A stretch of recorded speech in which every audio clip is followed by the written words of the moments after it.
Olá, nós estamos aqui diretamente do Congresso Paraguaio de Medicina Estética e Cirurgia. Estamos aqui muito felizes porque estamos com o Dr. Gustavo Camargo.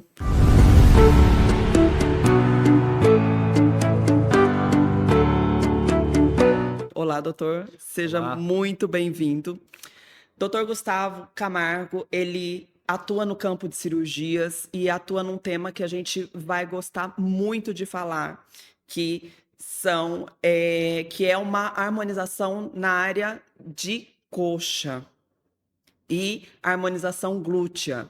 E também um tema maravilhoso que a mim me interessa muito, que é nutrologia. Gostaria que o doutor comentasse um pouquinho mais sobre a sua carreira, sobre a sua trajetória, e aí a gente vai entrar nesses temas um pouquinho que ele, olha que honra, ele foi palestrante de 2 temas aqui no Congresso de Cirurgias, então, e de medicina estética, e nós vamos entrar um pouquinho e ver se a gente consegue puxar uma palhinha do pouquinho que ele falou nessas palestras aqui. Doutor, seja muito bem-vindo. Muito obrigado. Agradeço. Muito obrigado pelo convite.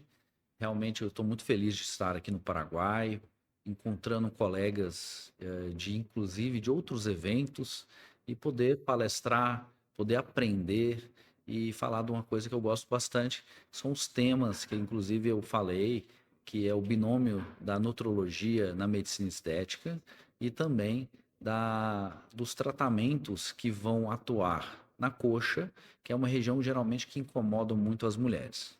Sim. Doutor, vamos começando a falar assim, que eu acho que é o tema da sua palestra mais esperado até esse momento, que é a questão, o tema da coxa, que todo mundo gosta muito, que se fala muito em harmonização glútea, e se esquece um pouquinho da coxa. Sim. E eu acho ótimo, porque assim, a gente vê muitos cursos, a gente vê se falando muito sobre a região glútea, mas os profissionais deixam no momento a desejar, mas talvez um pouco por falta de treinamento. E agora o doutor veio aí preencher essa lacuna para gente, que estou muito feliz. Ou seja, tem muita coisa acontecendo nesse campo. Fala um pouquinho mais sobre essa região para gente. Então, a região das coxas, ela vem causando um certo desconforto nas mulheres, porque as coxas elas tendem a mudar a evolução da sua própria idade. E também hoje com os emagrecimentos, né? Com as canetas emagrecedoras, então tudo isso vem culminando aí em uma somatória de fatores que as mulheres acabam ficando insatisfeitas com as próprias coxas, e daí vem a necessidade da gente investir tanto estudo, conhecimento e desenvolver também novas abordagens nessa região. Ai, que bom. Eh, o doutor estava me falando que é também um dos especialistas na técnica Gold Incision, que também esteve muito tempo com o doutor Shakur, né? E adveio desse momento que o doutor começou a se especializar em coxas. Como foi que você começou a notar assim, não, Vicá, vamos baixar um pouquinho da região de glúteos, porque a gente está olhando muito para essa região. Conta um pouquinho, doutor, da sua Ó, trajetória. a minha trajetória, ela já vem nesses 20 anos passando pelas especialidades da clínica médica. Então, eu vim da minha formação de clínica médica, com residência formal, até de questões mais hospitalistas. E depois que eu entrei na abordagem dos pacientes, na parte da nutrologia, na parte de abordagem clínica, a parte estética das coxas sempre foi uma questão que incomodava as mulheres. Elas sempre mostravam, olha, eu emagreço, eu melhoro ali, eu treino, mas eu não consigo resolver essas questões das celulites. Uhum. Então eu parti para conhecer o que havia de melhor nos tratamentos nessa questão. E aí foi aí que eu conheci o Dr. Shakur, né? Eu conheci o Dr. Shakur, fui até ele, fiz o treinamento, participei da primeira turma, né? Eu fui Participou desde a primeira turma. primeira turma, né? Inclusive, uma visita que eu tive à clínica há alguns anos atrás, e conversando com ele, ele falou: olha, eu tenho um interesse muito que isso fosse uma marca, né? E eu falei: por que não? Vamos começar. Aí eu falei com ele do meu interesse e trazer para Belo Horizonte, onde eu virei a primeira clínica, né, uma clínica piloto da Gold Incision, e a partir daí foi só evoluindo, né? Porque Seja totalmente parte da história da sim, técnica Golden Incision. e aí começamos pelos glúteos, né? E os glúteos e todo mundo querendo fazer só glúteo, mas por que não fazer as coxas, né? As coxas é uma região muito extensa, uma região muito difícil de trabalhar. Eu confesso que os colegas fogem um pouquinho dessa área porque tem a vascularização, a possibilidade de manchas, de equimoses, e isso gera um desconforto. Por mais que o paciente sabe que aquelas Que manchas tem um são período de temporárias, cicatrização, exato, mas e gera um desconforto e a gente tem que saber lidar com esse público, né, e mostrar que o tratamento nas coxas é importante. E a partir daí, como eu sempre escutei, né, e sempre a gente discutia qual que é a possibilidade de melhora no tratamento. Glúteos é quase 90% no que se refere à volumização, refere a irregularidades, as cicatrizes, celulites. Mas em coxa, até então, até o próprio Chacu falava que entregava em torno de 30%. Na verdade, não é que entrega que por discrepância, né, 30%, entre né? os 90 do glúteo e Isso. 30. Mas é que a gente não gerar muita expectativa nas clientes, então a gente fala 30%. Mas aquilo me marcou muito, porque eu falei, nossa, temos que desenvolver algo e temos que avançar mais nessa possibilidade de entregar um resultado melhor. Mas a coxa é muito complexo, né? É uma área muito grande, você tem que trabalhar 360 graus. Ali tem uma combinação de fatores, por exemplo, não é só celulite, tem ondulações por flacidez, irregularidades por lipoaspirações prévias, ou até mesmo acúmulos de gordura localizado. Sim. Então é uma área muito E extensa. eu acredito que a região dérmica dessa seja um pouquinho menos espessa que a região glútea. Eu não trabalho com a região de coxa, né? É muito interessante, mas eu não conheço muito bem, além da anatomia básica da região de coxas, né? Como o doutor pode me falar um pouquinho quais são os diferenciais da sua técnica? Por que que ela é diferente na região glútea? Por que que a gente tem que ter esse entendimento de que a região glútea vai ser diferente o tratamento na região de coxa? A região das coxas, não é que ela é diferente, né? É porque ela é mais trabalhosa, ela Entendi. exige mais do médico no que se refere a fazer uma leitura, um diagnóstico do quadro da paciente, porque ali geralmente você encontra paciente às vezes com percentil de gordura mais alto que não quer emagrecer, ou às vezes a pessoa tem um lipedema associado, né? O lipedema se apresenta de várias formas, não tem um padrão, aquele padrão que a gente fala, o tipo 1, tipo 2, tipo 3, mas a gente pode identificar os componentes que incomodam a paciente. Por exemplo, eu sempre pergunto para a paciente na frente do espelho o que incomoda ela nas coxas, né? Pontua, me mostre. Olha, me incomoda isso ali. Então eu vou fazendo essa leitura junto com ela. Olha, aqui é um acúmulo de gordura difuso. Não, aqui é um acúmulo de gordura pontual, né? Um Hum. acúmulo de gordura difuso, a gente tem que incentivar o paciente a emagrecer, sim, mas uma gordura localizada às vezes não é possível, mesmo com emagrecimento, né? Um culote, por exemplo, né? Uma gordura numa região ali próxima ao joelho, na face interna da coxa, aí encaixa os procedimentos de mini lipoaspiração. São procedimentos pequenos, né? Quando a paciente vem com uma flacidez na face interna das coxas, às vezes marcando um pouquinho mais, talvez a associação de uma técnica de mini lipoaspiração com a subcisão direcionada e até mesmo com a bioestimulação, a gente Eu ia consegue melhorar essas com coisas. bioestimuladores também se Exatamente. melhora. Então a gente tem que fazer essa leitura dos componentes flacidez, o componente lesão, o componente retenção hídrica também, isso impacta muito nas coxas, né? Sim, até porque você não vai, enquanto a paciente está num quadro de inflamação local, está Exatamente. com um quadro maior de tecido adiposo. você não vai conseguir a bioestimulação da mesma forma, não vai conseguir os mesmos resultados. Então, são várias técnicas, não é uma, pelo que eu entendi, Sim, é não uma é uma técnica combinação. só, é uma É. combinação de técnicas conjugadas para chegar no resultado, é isso? Exatamente, né? Você mencionou da inflamação, o componente inflamatório, ele não só dificulta todos esses fatores, mas também a execução. Porque quando você entra com uma microcânula, por mais que ela é uma cânula muito fina, né?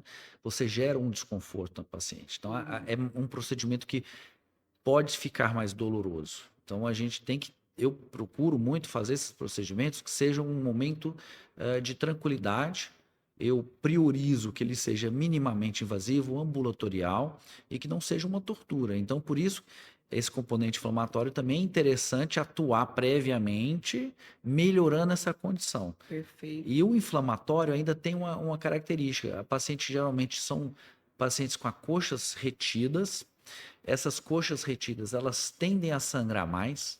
Então, assim, são pequenos pertuitos que você utiliza ali como portal de entrada de uma microcana, de uma agulha, e tende a manchar mais também pelo sangramento. Então, é E todo um se contexto. sangra mais, modifica o pH da região, modifica toda, Sim, a bioquímica que a gente vai trabalhar ali, vai tratar, é de forma totalmente diferente. Então, para cada tipo, existe um tipo diferente de tratamento para cada tipo de exatamente. paciente. O alicerce é esse. O alicerce é, primeiro, fazer um diagnóstico, né?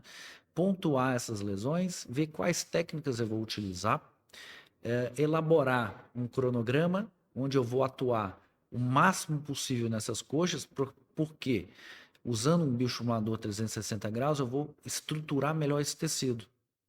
E aí, nas outras abordagens seriadas, eu consigo finalizar o procedimento e dar um resultado para essa paciente. Uma palhinha, doutor. Que tipo de bioestimulador você mais gosta para essa região? Olha, eu utilizo muito o PMMA como bioestimulador. Perfeito, O PMMA hoje ele entrega uma autonomia para paciente, perfeito. porque é um procedimento que fica mais duradouro, né? Não vou falar que é definitivo, porque o paciente envelhece e agora com emagrecimento, inclusive, eu tenho pacientes que vêm de emagrecimento de 20, 25 quilos em 3 meses, então isso impacta muito, né, nos procedimentos. Olha que maravilha. Então, doutor está corroborando também com o tema do Dr. Wilbur, que falou com a gente que utiliza massivamente o PMMA como bioestimulador. Exato. Então, olha, assim, eu acho tremendo, porque tirar um pouco dessa carga que se tanto comenta no mercado de injetores, não no, vocês Sim. já estudam isso há anos, já estão totalmente. Então, são novidades que se traz para o campo dos injetores que demonstra a prática da utilização do PMMA como bioestimulador, e é um bioestimulador permanente, Eu que ele vai trabalho. estar sempre ali. Pode falar, doutor, por favor. Eu Que, trabalho com todos os bioestimuladores. Eu gosto de todos eles. Eu acredito que os bioestimuladores são medicamentos sim, e eles possuem suas características bioquímicas, assim como as suas possibilidades para determinados tipos de pacientes. Então, por exemplo, pacientes eu associo às vezes bioestimuladores, eu uso os particulados, a hidroxapatita ou o PMMA para estruturar um tecido muito frágil, pacientes mais senis, com uma pele mais frágil, e eu associo depois esses pacientes com ácido polilático, e eu ganho um pouco perfeito. mais de maciez nessa pele. E um pouquinho mais de espessura dérmica e maciez com o Exatamente. Eu polilático. ganho Que espessura maravilha, na derme e depois um pouquinho de maciez. que E maravilha. a gente consegue também manter esses pacientes com esses preenchedores subdérmicos, que a gente vai usar o nome bioestimulador, eles ficam mais cativos da clínica, porque o resultado já é muito bom. Mas quando você associa com o bioestimulador como um pasto polilático, você mantém ele na sua clínica Que para perfeito, resultados melhores ainda. que perfeito. Apaixonada por esses avanços da medicina regenerativa em si, que a gente utiliza mão de produtos e técnicas que até um tempo atrás se falava que não podia mesclar. né? Se falava que não podia se utilizar totalmente, eram em momentos totalmente diferentes, eram regiões totalmente diferentes. O PMMA, se falava muito dele, se falava muito mal do PMMA, e hoje a gente sabe que ele combinado com as técnicas certas, com as Sim, técnicas que o doutor desenvolveu, inclusive, que ele pode sim ter um resultado maravilhoso. Isso é muito bom, sim. esse avanço que. Eu gosto muito de conhecer os biomateriais e saber quando utilizá-los, né? A gente sabe que os casos que me procuram na minha rotina não são casos simples, são casos muito complexos. Geralmente, as pacientes que me procuram não têm muita expectativa em relação a outros tratamentos ou até mesmo de escolha de qual biomaterial utilizar, porque são casos severos, né? Casos severos que vão demandar aí de uma estruturação da derme muito importante, né? Uma perguntinha, doutor. O que você tem sentido nesse momento com a utilização massiva das canetas emagrecedoras e o procedimento em si que você tem feito, os tratamentos, tem tido muita diferença, assim, no diagnóstico inicial e no tipo de tratamento que você está utilizando? Olha, o manejo das canetas emagrecedoras, dos inibidores de LP1, eles hoje fazem parte da realidade do nosso arsenal de tratamento, independente da área de atuação. Por exemplo, eu já vejo ortopedistas trabalhando, né, como uma forma de manejar o peso dos pacientes para melhorar a sua qualidade de vida e diminuir ou mitigar aí os danos nos joelhos. E isso vai em todas as especialidades. Agora, no que se refere às canetas, o que eu penso é que cada paciente ele tem uma necessidade diferente. Alguns pacientes precisam realmente de emagrecer, estão obesos, já têm fatores associados à sua saúde que já estão depreciados, mas a abordagem, a forma de utilizar as dosagens também é importante, porque senão a gente vai ter uma quantidade de mulheres, por exemplo, com a flacidez importante, Uhum. e o interessante é manejar com cuidado, de forma, um período mais longo, doses mais baixas, e associar com técnicas e até mesmo com hábitos de musculação, para que essas pacientes consigam ter um ganho de Recuperar a tônus massa muscular. Sim, muscular. Uhum. Entendi, perfeito. Outra pergunta. Existe alguma diferença da aplicação da caneta nas coxas? não, não, Notou não. alguma diferença nesse Eu, período aí de. sim, sim. Eu percebo que as pacientes que utilizam, mesmo em dose baixas, de inibidores de LP1, a gente consegue desinflamar essas coxas. Então, a gente tem pacientes, por exemplo, com lipedema, já não referindo mais dor ao toque, à palpação. Temos coxas mais estruturadas, Olha, uma pele mais lisa que e sem aquele incrível. aspecto ondulado que geralmente acontece, principalmente nas mulheres com lipedema pós-menopausadas, que vem com Perfeito. o déficit de hormônio, né, que vem culminando com a flacidez. Que interessante, doutor. Eu acho que a gente vai ter que marcar outra conversa para falar também sobre essa questão do lipedema, porque são tantos temas, porque eu ainda quero falar sobre o seu segundo tema de palestra, que é a medicina e a nutrologia, doutor. Então vamos entrar um pouquinho nisso, porque depois a gente Sim. volta a falar mais também em outro tempo sobre a questão de lipedema, que eu acho que é muito interessante. Mas fala um pouquinho sobre o seu segundo tema de palestra, doutor, que eu Olha, queria saber um pouco mais o, também. o binômio nutrologia e medicina estética, ele veio há mais ou menos uns 3 anos atrás, quando eu comecei a associar os pacientes da nutrologia com as técnicas em medicina estética. Eu percebi que os pacientes eles mantêm uma fidelidade no relação à clínica, porque você já gera um vínculo com o paciente. E aí você tem resultados melhores, você mantém o paciente não somente para procedimentos ou intervenções eventuais, mas também procedimentos de forma mais seriada. Então eu vejo isso como uma forma não somente do benefício do paciente, mas também de incrementar nas possibilidades do médico quanto, como, gestor de cuidados da sua carteira de clientes. É porque a nutrologia, ela está muito ligada a uma questão mais intensa da saúde como si, né?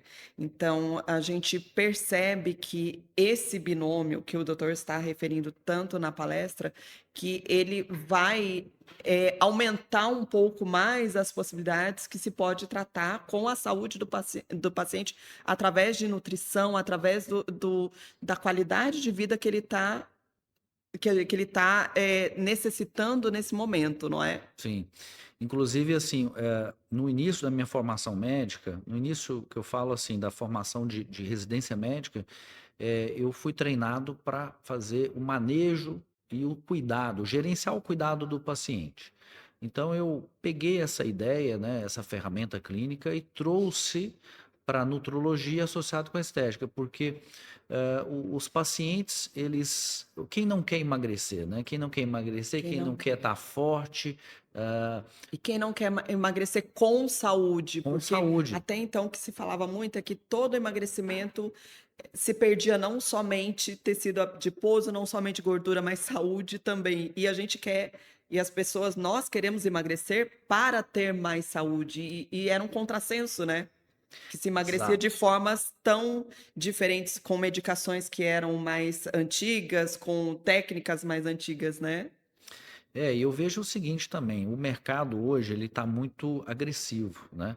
O médico que permite que o seu cliente procure um procedimento fora da sua clínica, você corre o risco de ficar sem aquele paciente, porque as possibilidades as clínicas elas estão incrementando o número de procedimentos, o número de profissionais.